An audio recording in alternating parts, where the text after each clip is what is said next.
If anybody still wants to dispute the science around climate change, have at it.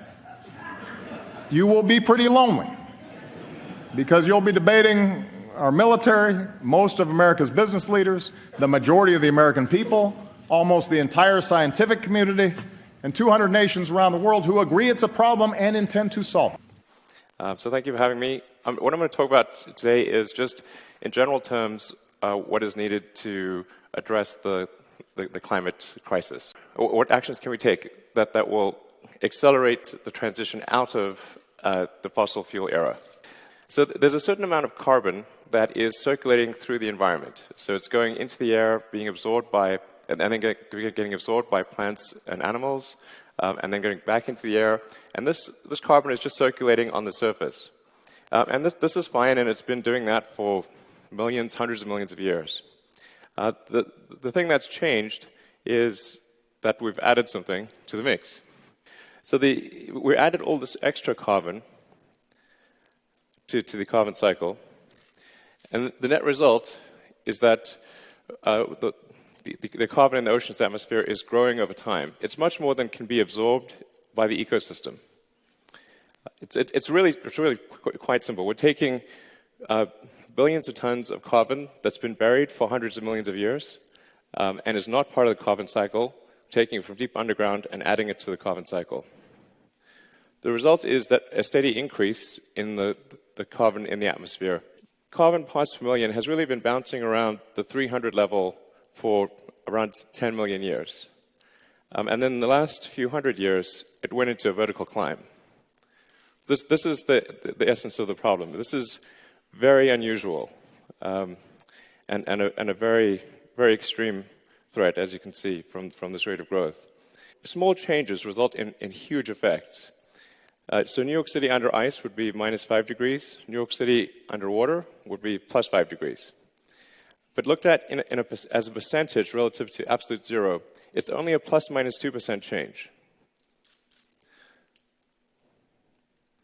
So the sensitivity of the climate is extremely high. We've amplified this sensitivity by building our cities right on the coastline, and most people live very close to the ocean. There are some countries, of course, that are very low-lying and would be completely underwater in a climate crisis. The net result is, if we don't take action, we could see anywhere from 5 to 10%, maybe more, of the land mass absorbed by water, which is maybe not, doesn't sound like that much, but about a third of humanity lives right on the coastline or in low-lying countries. So we'd be talking about maybe 2 billion people being displaced, and their homes being destroyed and their countries being gone. So I think we should take action.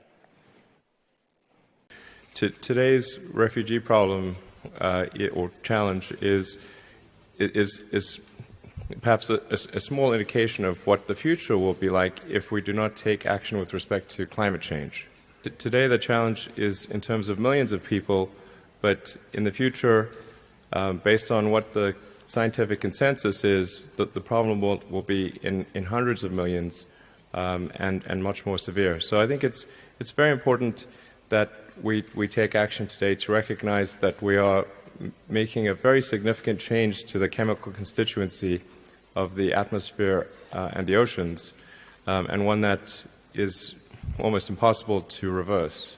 I think when we look back on these days in the future, we want to be able to say that we did the actions that were right, the actions that were important, because I think it's very difficult to say, if you go, say, 20, 30, 40 years in the future, what do you say to your kids or your grandkids? The scientists all say that these bad things are going to happen. It's like 97%. So say, well, to your grandkids, your kids, well, did nobody tell you? No, it's like, no, everyone was telling us. Okay, so why didn't you do anything? What's the answer? I think it's very important that we do something.